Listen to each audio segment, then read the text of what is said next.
In any job, in any organization, there are really two sets of rules. There's the official rule book they give you, and then there's the real one, the one that isn't written down anywhere, but everyone who's successful just seems to know. Today, we're going to crack open that invisible playbook. Have you ever had that feeling? You did everything right. You followed the project plan to the letter, you ticked every single box, but you're just not getting ahead? It is so frustrating, right?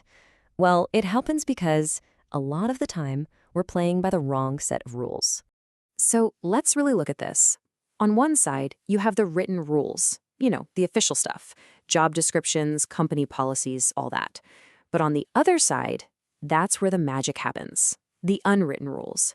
This is about how decisions actually get made, who really has influence, regardless of their title, and what the company truly values and rewards. That's the game we need to understand. To be truly effective, to actually make an impact, we have to learn to see past the official stuff and understand the real game being played. It's all about mastering that invisible playbook. And look, this isn't just a small thing. Your success in your projects, in your career, with your team, it pretty much all hinges on getting a handle on these hidden dynamics. So we're going to give you 3 super powerful tools to do exactly that. Okay, let's dive in. Tool number 1 is all about projects. We're talking about a technique called reverse induction. And honestly, it might just change the way you plan things forever. So what on earth is it? Well, reverse induction is exactly what it sounds like. You start at the end, you figure out exactly what the perfect outcome looks like, and then you work your way backward to figure out the best steps to get there. Think of it like modern marketing, right? You don't just build a random product and then desperately look for someone to buy it. No, you find out what people need first, and then you build the perfect thing for them. And you can really see the difference here. On the left, that's the traditional way. It's kind of chaotic, right?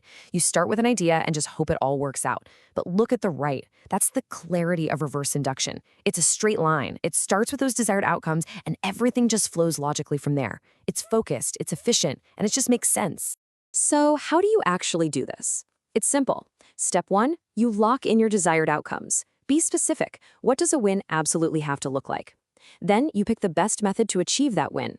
After that, you list out all the little activities you'll need to do, and only then, at the very, very end, do you actually write your official project aim. That way, your aim is perfectly wired to get the result you want. All right, so we've got our projects sorted. Now, let's talk about you, your career. Our second tool is about getting comfortable with office politics, but probably not in the way you're thinking about it. We're going to reframe it as an absolutely essential leadership skill. Let's just be honest for a second. The word politics, it makes most of us cringe, right? As Bonnie Marcus says, we think of it as dirty, manipulative, just unfair. A lot of us try to just put our heads down and avoid it, thinking our hard work will speak for itself. But unfortunately, that is rarely enough. So let's flip the script. Let's redefine what this means. True political savvy isn't about backstabbing or manipulation. It's about positive social influence. It's about your ability to get people on board, to get their support to achieve something great together.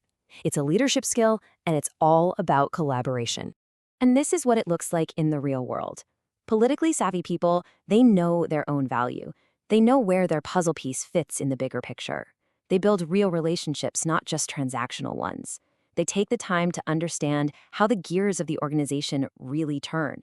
And yeah, they use that megaphone to share their successes because visibility builds credibility. It's not about being slimy, it's about being strategic.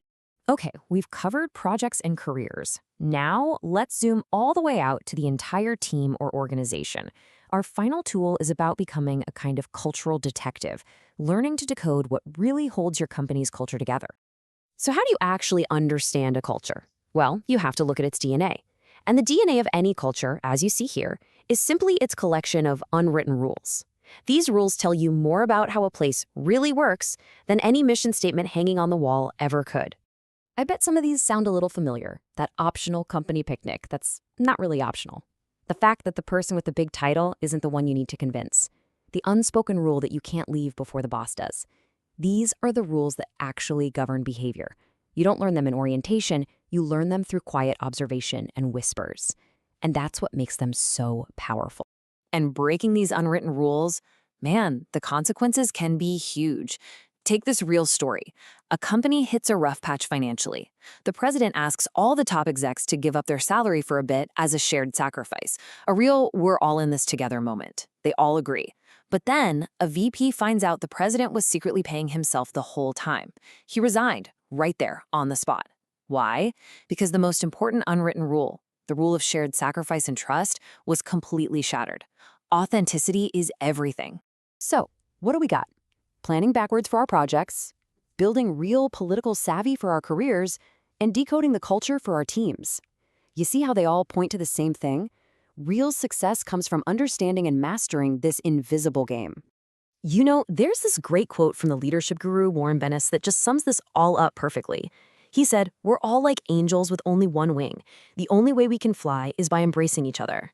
And that's the common thread through all three of these tools, isn't it? It's all about understanding people, building connections, and working together. So, I'll leave you with this question to chew on. What are the most important unwritten rules where you work, in your world? Because just taking the time to identify them, well, that's the first and most important step to mastering your own invisible playbook. Thanks for watching.